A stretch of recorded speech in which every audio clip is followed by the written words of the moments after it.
நல்லா கருங்கருன்னு ஷைனிங்காக இருக்கிறதுக்கு சிம்பிளான ஒரு ஹேர் பேக்கு தான் பார்க்க போகிறோம். சப்ஸ்கிரைபர் ஒருத்தவங்க லஞ்ச் பாக்ஸ் வீடியோவில் லாங் ஹேர் வீடியோ போடுங்கன்னு சொல்லியிருந்தாங்க. அவங்களுக்காண்டி தான் இந்த வீடியோ.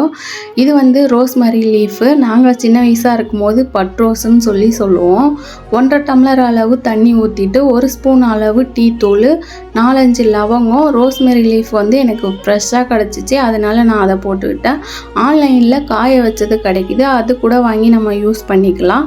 இதை எல்லாத்தையும் சேர்த்து நல்லா அரை பங்கா வர வரைக்கும் நல்லா கொதிக்க வச்சு எடுத்துக்கணும். கொதிச்சதும் வடிகட்டி எடுத்துட்டு அந்த வடிகட்டினதையும் நம்ம வேஸ்ட் பண்ணாமல் ரோஸ் செடி வச்சுருந்தோம்னா அதுக்கு போட்டுறலாம். நல்லா செடி நல்லா வளரும். கை பொறுக்கிற அளவுக்கு சூடு ஆறினோன்னா ஹேர் ஃபுல்லாக நல்லா அப்ளை பண்ணிவிட்டு 1/2 அன் ஹவர் கழித்து வாஷ் பண்ணிடணும். எந்த ஒரு ஹேர் பேக்காக இருந்தாலும் 1/2 அன் ஹவருக்கு மேலே இருக்கக்கூடாது. எனக்கு வந்து முடி நிறையா இருக்கிறனால ஒரு 10 நிமிஷம் வெயிலில் இருந்தால் தான் நல்லா முடி காயும். இந்த வீடியோ உங்களுக்கு பிடிச்சிருந்தா நம்ம சேனலை மறக்காமல் சப்ஸ்கிரைப் பண்ணி